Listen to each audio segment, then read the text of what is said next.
can always edit that out too. Hello, everyone. How are you? Happy Thursday! Yes, it is Stephanie. the Stephanie and Melissa show today. I'm obviously Melissa with the Full Lotus Wellness Initiatives. And Stephanie with simple and real nutritional solutions. And today we are going to talk about chakras. You're like, what are chakras? So chakras are, if you've ever been to a yoga class, we like to say they are spinning energy centers when we tie it to the physical body that is aligned along the spine. Because you have your physical body, right? But you also have your spiritual body and you have the energetic body. And these spinning energy wheels are part of the energetic body. And what I mean by energetic body is, whenever you notice if somebody's happy or if somebody's sad, you feel that energy. We are made up of energy, Absolutely. right? So, you notice that. And so when you notice, you're like, oh, what's wrong today? Or like, wow, you're in a really happy mood. That's what I'm talking about, more of like that energetic body, because we are made up of energy. So going back to the chakras, in Hatha Yoga, we learned that we have 7 different chakras. There are other lineages that we'll say that we have 9. There's some others that we have more, but I've learned that we have seven different chakras. So, and we're going to talk a little bit more about the root chakra. So, and I really relate to this. I think Stephanie relates to this too, because Absolutely. it has everything to do about being grounded, being centered in your life. And that just doesn't mean, emotionally. It actually ties into your whole entire life, also financially. So it's like, what are you doing with your life? It goes back to nutrition, your health, finances, everything. Are you set up in life to be successful? And if you aren't in certain areas, how can you improve in that? So that's what I mean holistically, all around, being centered and grounded. And then with the energetic body, you can be blocked or unblocked, So when things are going well for you, things are going great, we say that your chakras are all in alignment. When you're not feeling so great, say, there's something off, and if it relates to a certain area of the body, we could say, hey, maybe your root chakra is off. And a lot of times I like to call it my human experience, I like to share. A lot of times, even this week, I've actually been dealing with a little bit more stress than normal, and I've been carrying that stress. When I carry that stress, it goes straight to the weakest point of my body, which is my back. The root chakra, again, when we tie it to the body, the physical body, it lies along the base of the spine at the coccyx, right there. And so it has a lot to do with if you have back issues or any type of like spinal issues in that low back, you could be blocked there in your root chakra. And the cool thing about the chakras are, I was telling you, we have 7 different chakras, and it's the colors of the rainbow. So the root chakra, the color is red. And if you notice, there are symbols for the chakras, and the symbols are, for the root chakra, it's a lotus petal, 4 petals for the lotus flower, and it actually has all the elements. Each petal is an element, so it's earth, fire, wind, or air, and water. Like, what are all the elements? And then you have an inverted triangle that's within a square. That's within a circle, if you look that up. And so that has a lot to do with our energy, and that symbol has a lot to do with being grounded. And Mula, root chakra in the Sanskrit terminology, is Muladhara. So Mula means root, and it all means being grounded and centered. So that's where all of that comes from. Wow. So yeah, Awesome. so Awesome. Really yeah. educational. Yeah, so very interesting with that. So again, it's like, when you're carrying certain energies, you have to look at not just the physical self, it's more the emotional self, because a lot of times our emotional self can really manifest into the physical body. So when you're carrying a lot of stress, like I was doing this week, even, yes, I am human too. It goes to that weakest point of the body, which is my back, and sometimes I do have a lot of back issues, but I manage it, and we've talked about that in other episodes. How do we manage that? Chronic inflammation, all the time. So, but having that blockage, it's like, okay, I got to go back to the root of the problem, recenter myself. How do I do that? In yoga, you can do that with, and there's different yoga practices that you can do, and especially with the root chakra. It's all about being centered and grounded, so it's more about slowness. So you want to do more like yin style, deep stretching, especially if you're feeling just the physical body is just feeling really tight and you're holding on to stress. You want to do a lot more grounding meditation. Yoga nidra is actually really good for that. There are certain yoga poses that can really help, like such as legs up against the wall. You know, you're lying on your back on the floor and you have the legs up against the wall, and just taking the time to breathe, relax, and center. Bridge pose is really good. Also, standing in mountain pose, really tall. So, I mean, I could show you here in the video, but we won't go into all the yoga. Yeah, right. So, yeah, And you might be off camera. but there's so much more too. We can tie in nutrition as well too. So it's that whole holistic approach. Again, you know, mindfulness. We're talking about the body, how the emotional center ties into the physical body. But also the chakras can tie into our food system as well too. So there's certain herbs, foods.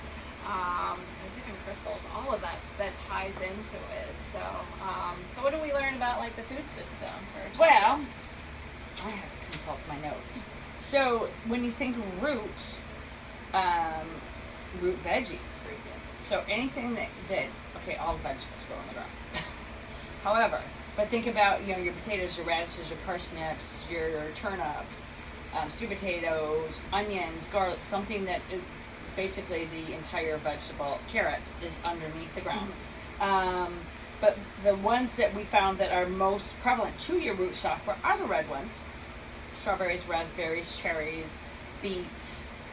Celery root's not red, but it's not, it's a weird color. It's kind of, it's kind of brownish looking. It's kind of brown looking. Yeah. Pomegranate. Yes, Pomegranate is awesome for your hormones too.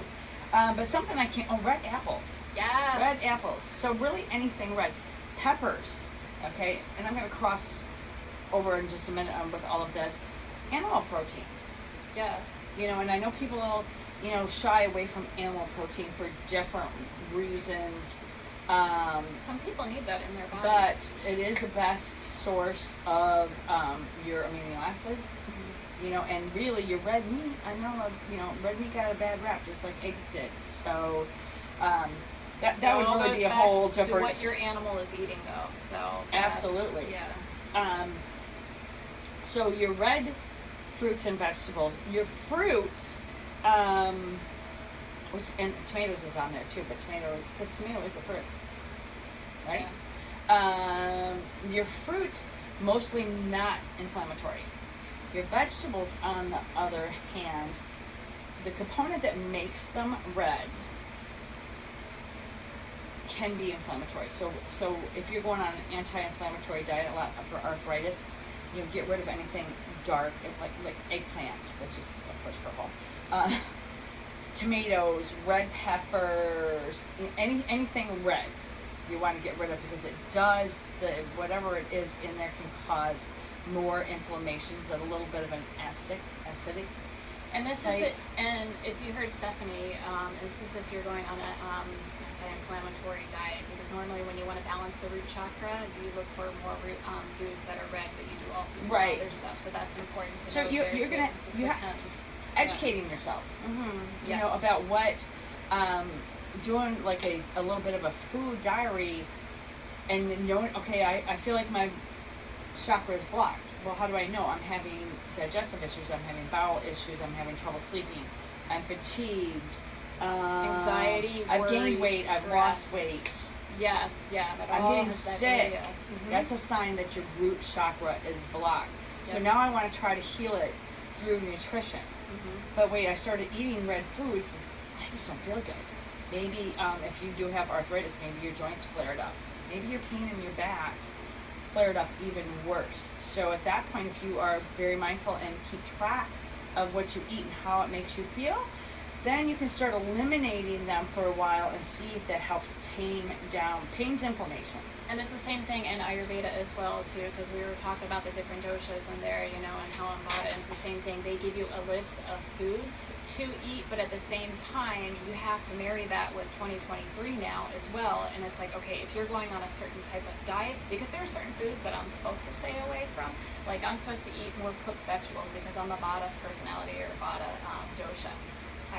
I like eating more foods that are like not cooked, like raw, like the carrots, the apples, Right, all right, that right. type of stuff, which those are like grounding. So I have to find that medium. So everything you have to take with a grain of salt when you look at it, because it is case by case, and this is general guidelines, in Ayurveda, and it's going Absolutely. to work generally, but at the same time, specifically, we work with people, and specifically if you're doing a one-on-one case, you're like, okay, this is where we need to take X, Y, and Z, and if you don't know, you do exactly what Stephanie says. You do a diary, and then you Find figure out it what out. works. Yeah, exactly. And we can go deeper into the healing process with food. As always, we want to keep moving. We want to do the breathing to try to chill the body out, to try to just release all the tension, anger, anxiety, fear that you are going through. And if you are battling any chronic diseases, and you are under the care of a healthcare professional, just check with them before you start eliminating or adding certain things in, because certain things, like with kidneys, you don't want to add something that might be hard for your body to filter. Absolutely. Yeah, and you've got to really take care of your body, yourself. And when it comes to, grounding and centering, I want to leave you with this breath tip. It's something very, very simple. It's square breathing. We've done this actually in our first episode. Just take initial breath and then exhale out. Then you inhale for 4, hold for 4, exhale for 4, and then hold for 4. So when you're feeling stressed out, that's a very simplistic breath. Or you could do just a big inhale and then just a slow exhale. That whole, I gotta calm down. Yeah, exactly. So those are some simple things that you can do, some gentle stretches. So, but if you guys want to reach out to us, if you want to learn more about the chakras, or if you need to learn a little bit more about nutrition, or about yoga especially, please reach out to us. Balance, strength. Absolutely. That's more my specialty. Yeah. A little bit of Pilates, a lot of core, or that also helps your back. So yoga and Pilates are probably the two biggest things for balancing that root chakra, and then outdoors and walking in nature. Thank you for Yeah. bringing that up. Yeah, being out there, same thing. It's that grounding and centering, and just being among nature. It all goes back to that, and you feel so much better. So Absolutely. yeah, thank you for that reminder for sure. All right. So all right, thank you so much. I hope you learned some great new things, and we'll see you on the next one. Yeah. Bye.